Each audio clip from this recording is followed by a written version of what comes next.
so many new folks. I'm going to talk so much more about it, but I also want to leave time for these amazing gentlemen next to me. So I'm going to pass this off to Gene. Hello, my name is Ching, and I am a 32nd generation layman disciple of Shaolin Temple. That means I'm not a monk, I'm not a bhiksu, I'm a layman. I'm also the publisher of Kung Fu Magazine. Check us out, kungfumagazine.com. My logo's up there somewhere. Back in 2011, I was invited to come down to this fine city to be part of the Shaolin Summit, which was the first North American gathering of Shaolin monks and all the Shaolin diaspora, as well as the abbot of Shaolin Temple. And the person behind that was my big brother here, my Daiga, Payhuan Shiao. And ever since that, we've formed a long-standing relationship working with Shaolin Temple, and the real Shaolin Temple, not the comic book one, but the real one. And that has underpinned a lot of what we do here. And with that, I will give it over to Payhuan. Hey everybody, there might be a little, this is a really good moment to announce not a name change. You've heard me described as Payhuan, and earlier, most of you have known me for most of my life in America as Peter, right? You guys say, yes, of course it's Peter, but what's this Payhuan thing? Well, Payhuan is actually my birth name. I was born as Xiao Payhuan, as a lineage of the Shiao family, and Pei, the middle character, is the character that's assigned to everyone in my generation. And so it actually means to nurture. And the Chinese character following is Huan, which is kind of the cosmos or the universe. So my father, my forefathers, my ancestors gave me this kind of audacious, ambitious name. Upon visiting my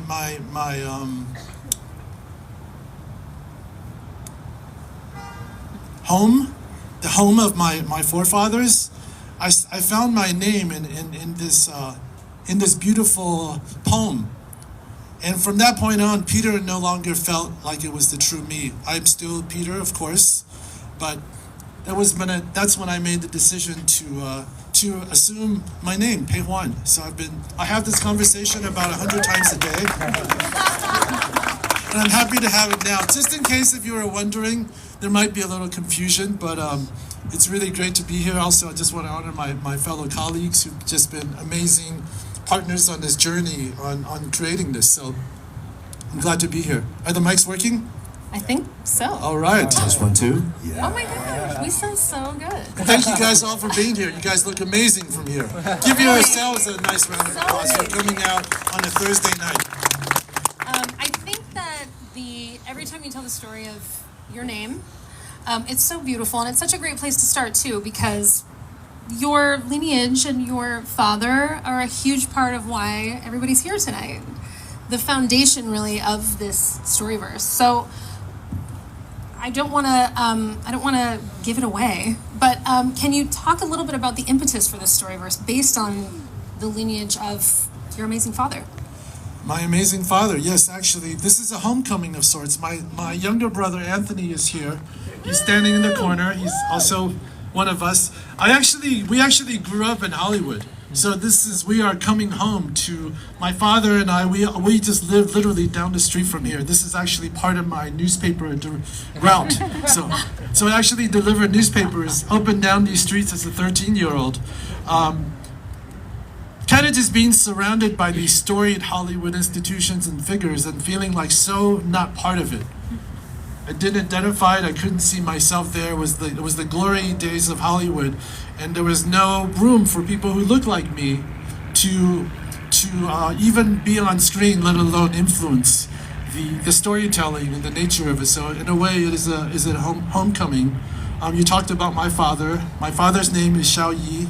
He's considered one of the foremost vanguards of what is considered a new wave in the martial fantasy genre, which is kind of this unbroken lineage. It's a cultural lineage about heroism that arises during times of great challenge.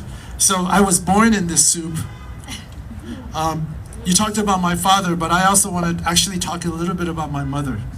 Yes. I got a lot of compliments tonight for this vest. This actually belonged to my mother.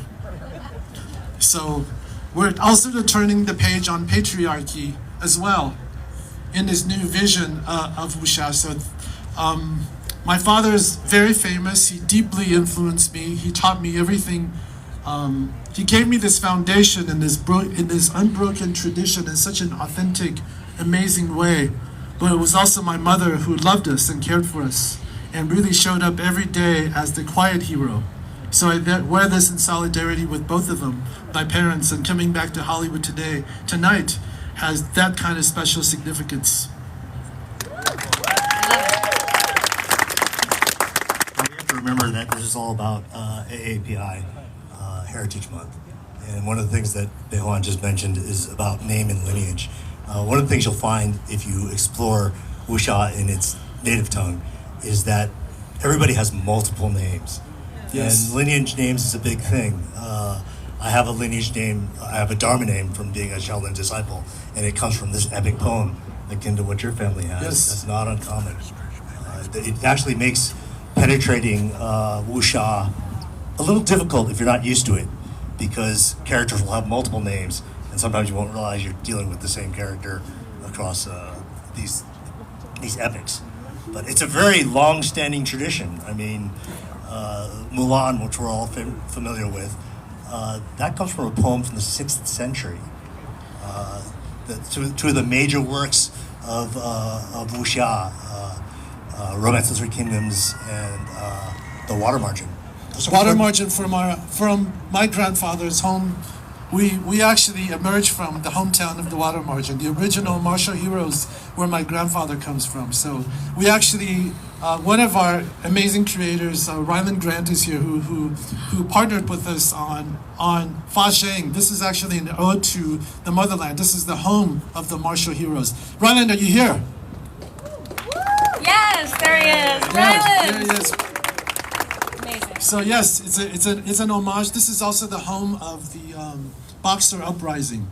This is the beginning of the division between the East and West. So it's a very, very significant piece of history that we tried to reflect in the Immortal Storyverse. So you asked me a question about what this really means. Well, I've been immersed in this culture before I was born. So my first love in life was reading these martial stories. You know, despite all the great things about my parents, life was hard. You know, it was lonely as an immigrant kid with parents who also come from war and division and trauma.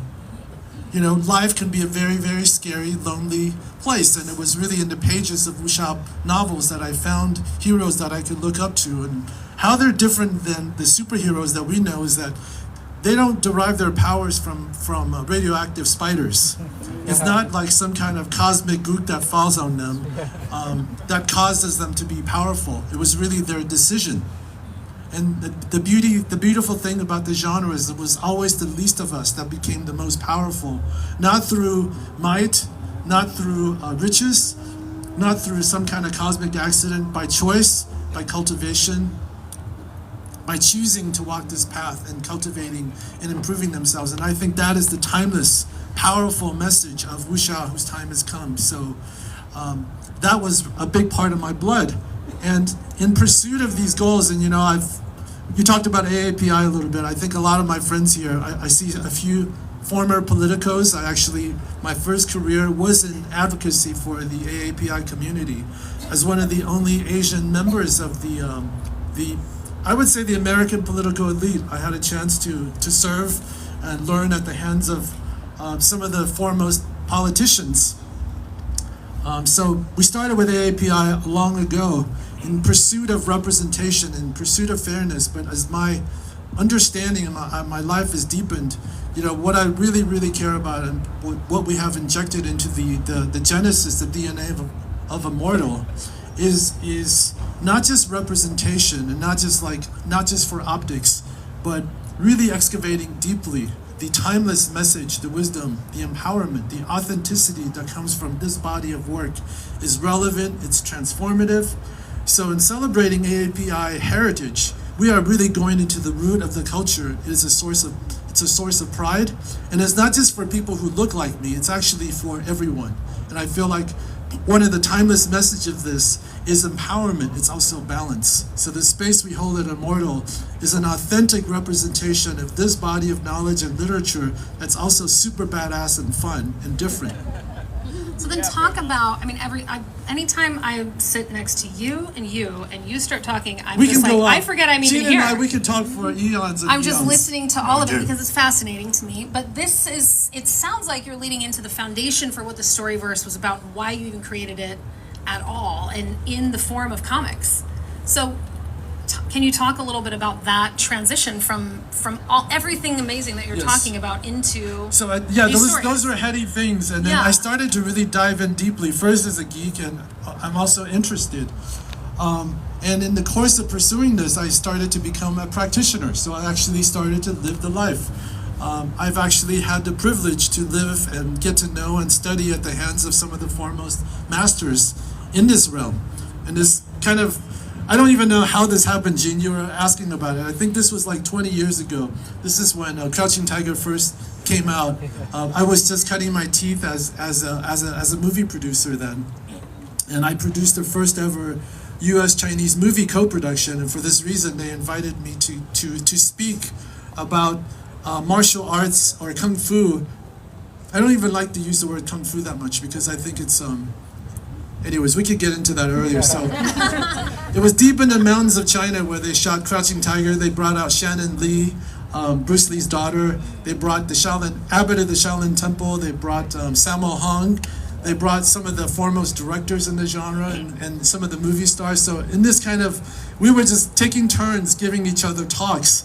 And I loved the Shaolin abbot. We vibed. We became really good friends. I was like, oh, cool, he's a monk. He invited me to visit him at the Shaolin Temple, and that began like a 20-year friendship. I say a friendship because I really consider that it's like a, maybe it's sacrilegious, but we're friends.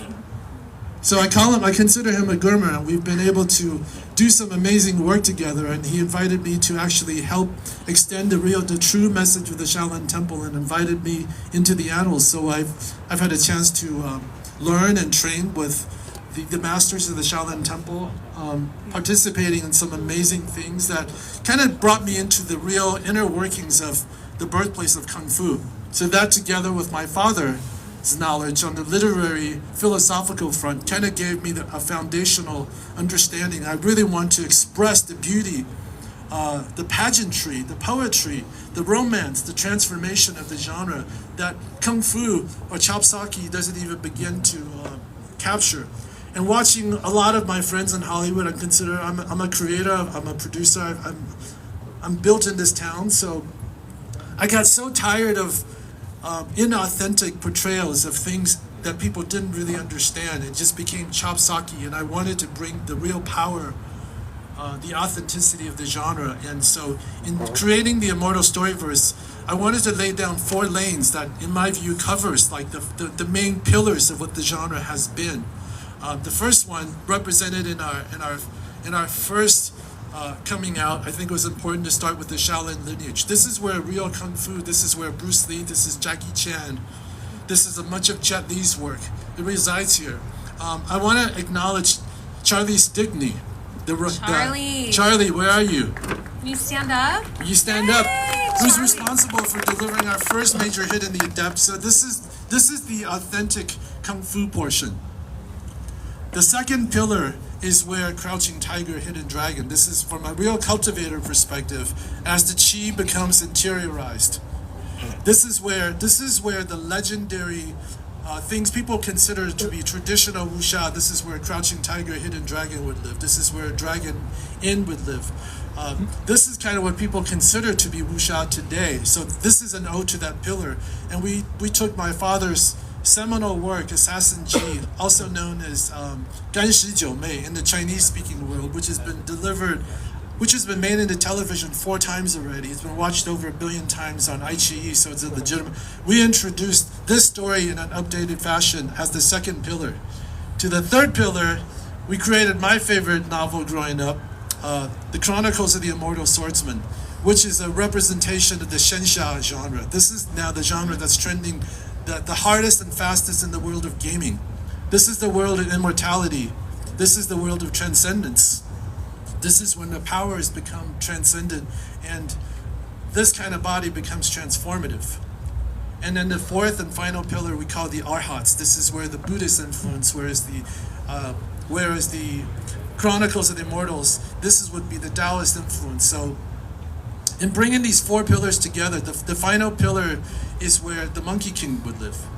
This is where multiple galaxies and planets, this is where heavens and hells, this is the realm of enlightenment.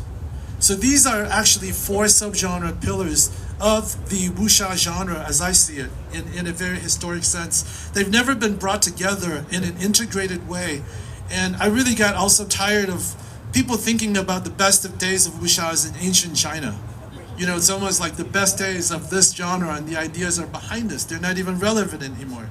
We wanted to bring these ideas, these realities to the modern day, so we decided to make our modern day today, in fact, in Hollywood, in Los Angeles, in the City of Angels, in our hometown of Chinatown as the base where this global drama would play. So this is how the four pillars came to be. And we've now successfully launched these four pillars with lots of fanfare and support. Many of you are collectors, supporters, investors here. So that's how the genesis of these four pillars came in. So we're really proud at Immortal that we've created something brand new. So for us, wuxia is not something in a museum. It's not something you study. It's something that we are living, and we're really proud of what we've done. And obviously, the two of you have also brought some unique skills to the mix. One thing I'd like to say is I think Payhuan is the only person in the world I know who would say he vibes with the abbot of Shaolin Temple. The abbot of Shaolin Temple is a very stern person. And rightly so. He has to be. I enjoy making him smile. I really do. I was gonna say, I see him smile. Did you vibe with him?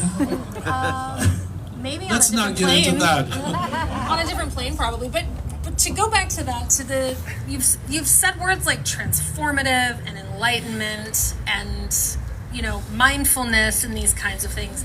And when you think about Crouching Tiger, or you think about some of my favorites like Hero or House of Flying Daggers, you can imagine it in those worlds, right? But if you're talking about it in modern times, what is the transformative nature of wuxia offered to modern audiences?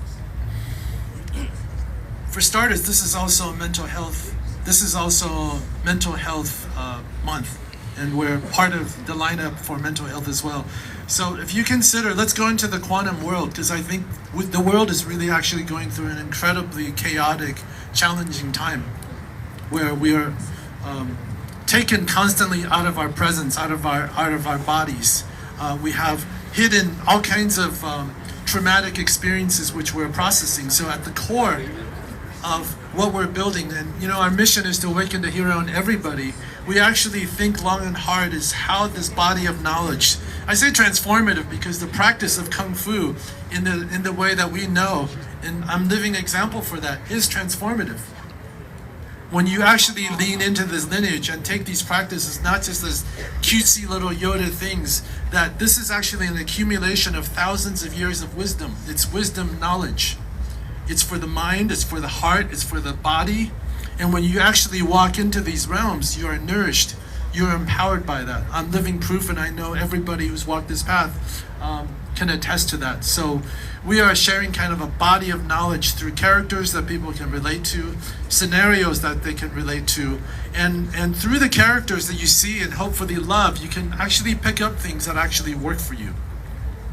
I believe that during this time of great challenge, and we could feel very, very powerless, the timeless message of wuxia, delivered in this authentic, amazing way, which we try to capture through our storytelling, through the expert inputs of our amazing creators, people who actually bring the authentic ideas and the practice of it, is transformative. And I actually have this experience quite a lot. I meet lots of our readers, and they tell me the experience they had reading our books and how it really showed up for them in a powerful way in a time of need. And it brings me back to my own wuxia stories. When I read Chronicles of the Immortal Swordsman, which made me feel not so alone, not just alone, but it actually gave me a few signposts.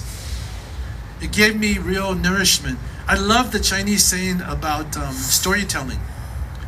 That, you know, in China there isn't this word called the entertainment industry. That actually came later. I love their understanding of this. They actually talk about storytelling as spiritual food, and I love that. So we think a lot about that. It's like, how can we deliver spiritual food for the masses? And this is really at the heart of what Immortal Studios is about. Absolutely. You can clap if you feel it. I mean, I consider comic book spiritual food because I'm a diehard comic book nerd. You're for also a long time. you're also one of the go-go's of the Go-go's of comics. Kelly Sue is a highly recognized creator in the world of indie comics. Your star-making series Hex 11 on the way to being a TV show. So kudos to you for representing. Really exciting. Yeah. All-female comic book team. Girls read comics too. I think we all know this. And you're here also with a mission. Let's talk about the martial. Let's talk about the way of the feminine warrior a little bit, because another thing about wuxia is always the people you count out, the elderly, the old, the infirm. I don't mean this in a derisive way, but ladies. Yes. Right? It's not derisive. Who haven't really been given their time, and these are the true heroes of wuxia. That's one of my favorite things about wuxia. I mean, how many people here saw Everything Everywhere All at Once? Yay! Everybody? Yes, this is Probably, another classic right? wuxia. Yeah. It's such a perfect example of feminine warriorhood. This is a woman who's a mother. She has found so much challenge through sacrifice for her family. And she's at this crossroads, right, when we meet her in the film. I think so many women relate to that, whether you're a mom or not. And it isn't just about women, it's about the feminine principle in everybody. You know, everybody has a feminine principle, everybody has a masculine principle. I'm, yin yang. I kind of have it. We talked about that a little bit. Jean was like, this looks a little yin yang. But feminine warriorhood really is about feminine warriors who serve as mirrors, I think, via their embodiment, via their alignment with the natural world, and via the fact that they can mirror their adversaries. I think about the opening fight in Shang-Chi, for example. She's using the vitality of nature and using that almost as a mirror to kind of highlight his ego in a way. And that's what takes him down. She doesn't take him down with a sword or physicality, Anyway, this is my take on it, and I think that it's what feminine warriors offer. And I think that especially now, when we're sort of overrun with patriarchy, I won't go down that road too much, but it's a beautiful way for women to show up. And so many of the feminine heroes in these books really embody that. They're not out here trying to be badass, even though they end up being badass, right? And so the way of the feminine warrior is really important to me, and I've written really strong feminine warriors, really strong women, but really, really strong characters who have that feminine principle. And I think one of the things that we really examine is I think the world is overly young in that kind of talk, and this actually corroborates my message about my mother. I think we've had it wrong about heroism. It's not. I think the Chinese character is actually Xia as opposed to Yingxiong or hero. So the kind of heroism that I think we are depicting in our stories are not loud, look at me, I have these bulging muscles, I'm gonna go and wipe this thing out. That is maybe one form of heroism in one context, but I think the real heroes of all of our lives are often hidden. Right? And the victories that we have are not the same. The things that we aspire to, the things we aspire to are also very different. So changing the archetype of what is a hero and celebrating the heroism in all of us. It comes in so many different colors and sizes and shapes. That's why we've chosen archetypes in this kind of these first four series. We also have a huge lineup of so many different heroes and sizes and shapes and colors. We are celebrating Asia Pacific Heritage Month, AAPI Heritage Month, And because this body of knowledge actually comes from Asia, we started with Asian characters in their authentic selves and bringing this forth. The next extensions is going to include everybody.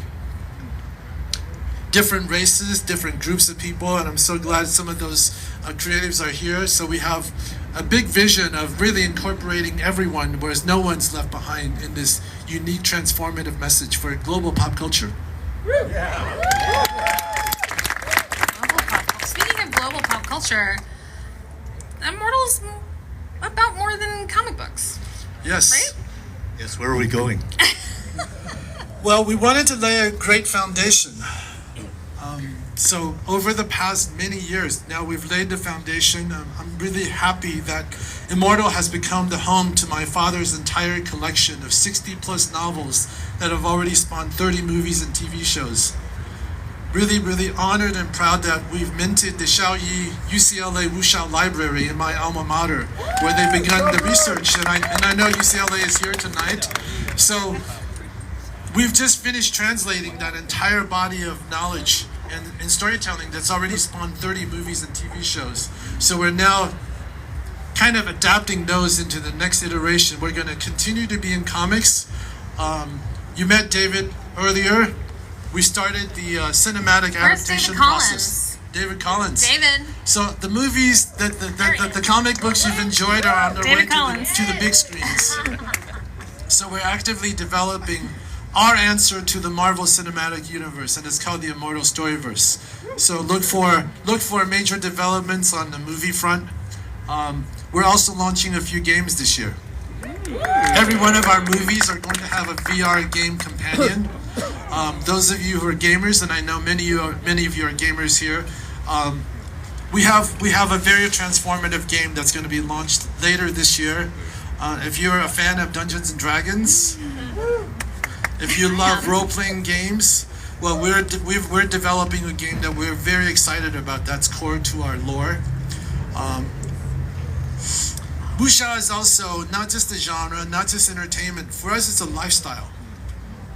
So we have developed merch, and in the lifestyle category, we look forward to sharing many of the essential secrets we've learned from the Shaolin Temple, who's one of our partners. We are bringing a whole suite of lifestyle products, ideas, content to really help members of our community to awaken your heroes. And that's going to be a lifestyle component. So these are just some of the things that's ahead.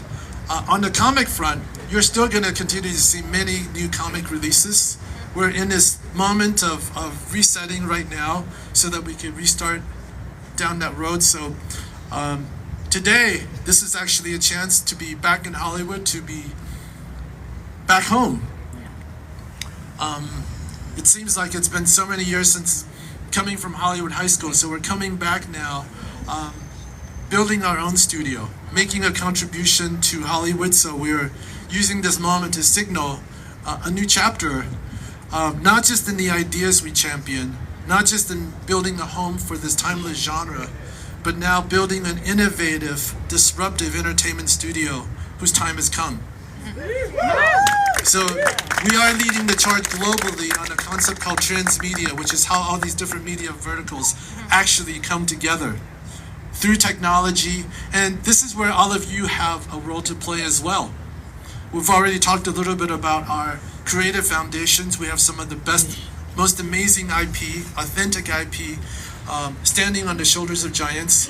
We've now partnered with the home of Kung Fu. The birthplace of the Kung Fu legend is standing with us, creating a new path forward for this timeless genre. We have now partnered with some of the best storytellers. We also have assembled an amazing executive team, is a who's who of some of the most important, admirable initiatives in Hollywood. So we're ready. And this is a true moment. And this is not complete without you guys. We're actually building a community because we know that none of this means anything if we're not deeply connected. So we value your input, and we've created actually a lane. Tonight is also something very exciting for us because we've been telling a lot of stories, we've been selling books, we've been doing a lot of things. We haven't really built a community. We've almost traveled the world, and we've come back to Los Angeles to this day to signal that tonight we are actually launching something called the Immortal Order. So this is our community where we're going to share exclusive content, access, opportunities, and we actually want to invite you in this storytelling. You'll have a chance to meet our creators. You'll have a chance to influence the future of where this is going. You may even have a chance to help us launch new characters. You have a chance to really be in the ground floor and join hands with us on creating this next chapter together. So this is kind of our vision for where Immortal's going, and I'm proud to say no company's ever done it this way. No company's ever done it this way, and this is a new chapter for Hollywood. You know, I was just at the Milken Global yesterday talking to all the major Hollywood studio heads. They were talking about defending or doing all those things, and you know, I'm just like, you know, you guys have had your run. We're going to take back the power of storytelling from multinational corporations. Yes, we're taking it back. I mean, I'm down for that. Gene? Totally. You can tell I get pretty riled up. Totally. Speaking of riled up, David, how are we on time? Can we transition to, because we dropped so much information on all the people tonight.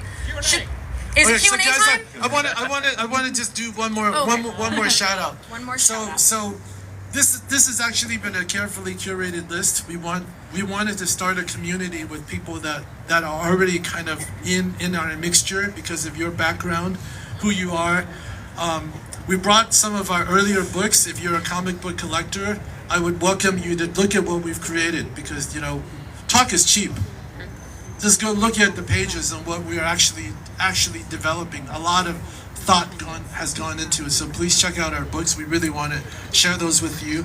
We've also have a special offering, the Immortal Order. You have a chance to join our community, because this is just the beginning of our in-person events. There's a lot of offerings.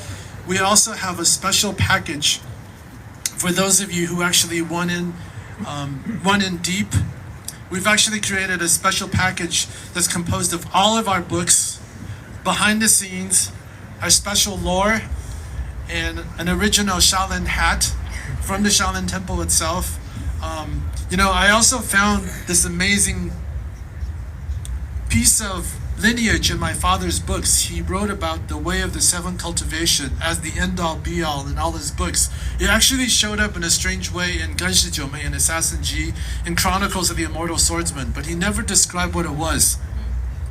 I just finished the book, the first draft of the book, called The Way of the Seven Cultivations, bringing together in what my view is the seven core cultivation principles that is the essence of East Asian wisdom.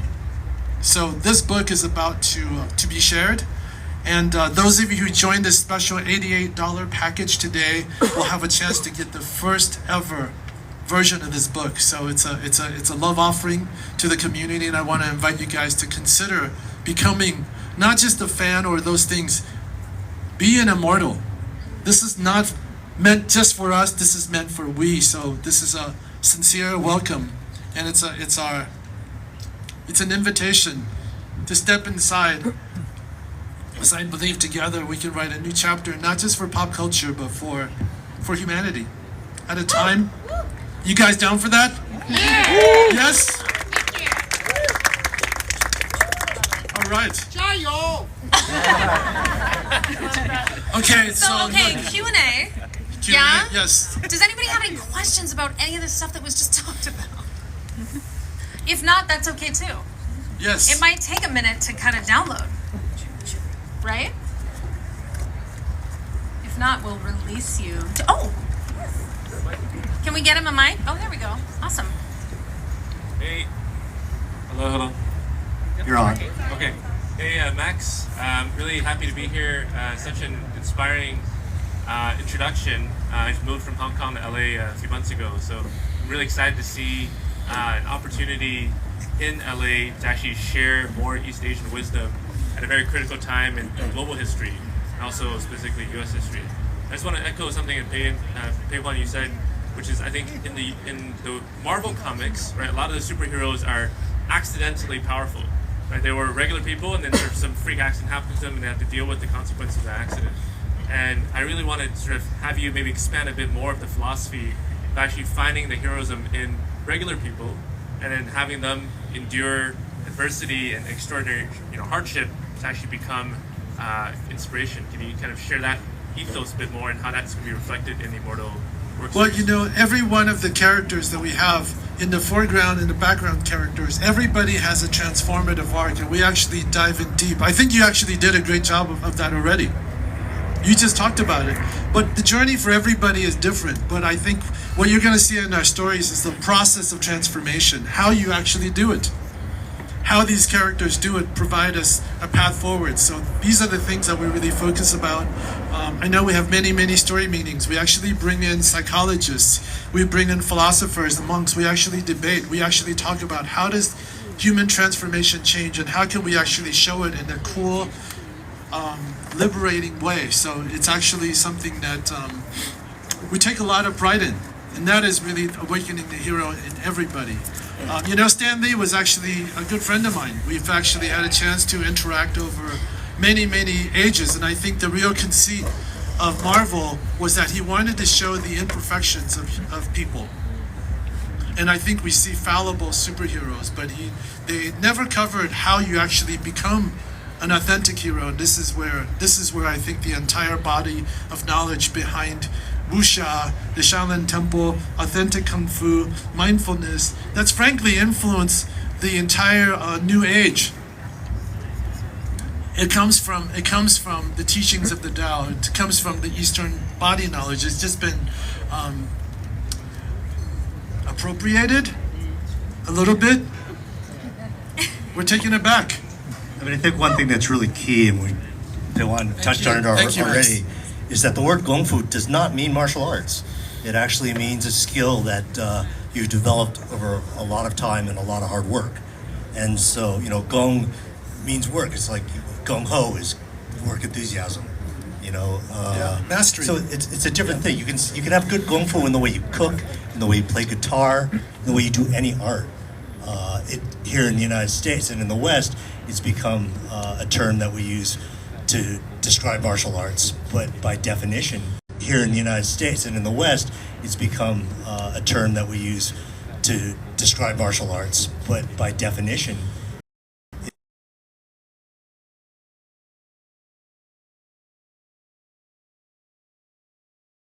we could do this quite a bit, but martial arts and kung fu actually came from a conscious and spiritual lineage, right? And one of our goals is really to bring it back to that source, right? It is a transformative body of knowledge, which is pretty amazing. And it actually was in quantum mechanics before there was quantum mechanics, right? It actually closely corroborates the cutting edge of science. So this is deeply scientific, actually. But I know we're doing a Q&A. I could easily get into a diatribe. I have a Q&A question about quantum mechanics. Maybe Any other questions? Right here. Can we get? I know can we get have. the mic I over could this shout way? it. In the mix. There we go. Hey, so we also have a mutual friend, Jeff Gomez, and I want to Yes. know Sure. what your thoughts are on agency for the audience in terms of, you mentioned the audience being able to create characters. I'm very interested for you to expand upon that. I think there's two pieces of it. There are members of the audience who actually want to be creators. They're emerging writers. They have a lot to say. And that's I would say it's about 5 to 7% of the fandom who want to do that. So we are empowering them with the ability to experiment with those stories and offer them support and assisting them. The other parts of the audience, they actually have ideas, they have perspectives. They also don't just want to be talked to. They want to be engaged, want to be included. They actually offer us insight. They say, oh, well, we don't like her hair this way, or I respond to this marketing message. When I was a movie producer, one of the hardest things to do was to figure out what actually people want. So I think by including communities in that are actually representative, we're actually de-risking while engaging fans in a way where they're no longer being talked to, but they're a part of the community. So we foster this kind of communication, not just with our fans, but with our community. And I believe together we could actually craft stories that really nail it. So that's just kind of Jeff Gomez is amazing, and we talked about transmedia already, so we'll leave it there. Right. Maybe one more. One more? One more. Oh, right here. Hey, hello. Well, so you said to join the community and it's $88, but you didn't say how. If you could expand on that, how we're joining. How to join the community. Yes. Well, you go ahead. Well, first of all, logistically, you just do the QR code. Go and scan the QR code. You're going to get some of those goodies today, and then the other things are going to be delivered to you in sequence. Mm-hmm. So I think we have several offerings today. One is what we call the Immortal Order, which is I think for $7 a month. You'll be invited to a closed circuit community, much of like how this lives. We're going to continue to have a lot of member-only events. There's also an online space where you'll be interacting, and then I'm going to be coming on. You'll see a lot more of these different immortals with the pins coming in. There'll be a lot of sharing of stories, original ideas, drawings, so you get to be part of that mix. Now, the 88 package, you're going to be able to see kind of our founding behind-the-scenes things. You're also going to get all of the stories that we've just created. You're also going to be first in line to the entire Xiao Wuxiao library and some of the books. So those are some of the things that we are offering today. And it's an evolutionary process because we actually want to hear from you on what you want to co-create with Immortal. And all of that can be found at the tables in the back. Incredible folks who are working those tables to help you guys get signed up and get all of the amazing things that are back there. The comics, the Shaolin hats, and more information about how to join the community. Are we I think that might be good? it. Good. Unless is that it? Well, Just a wrap up. everybody, we have a lot more programming here for you. Thank you guys.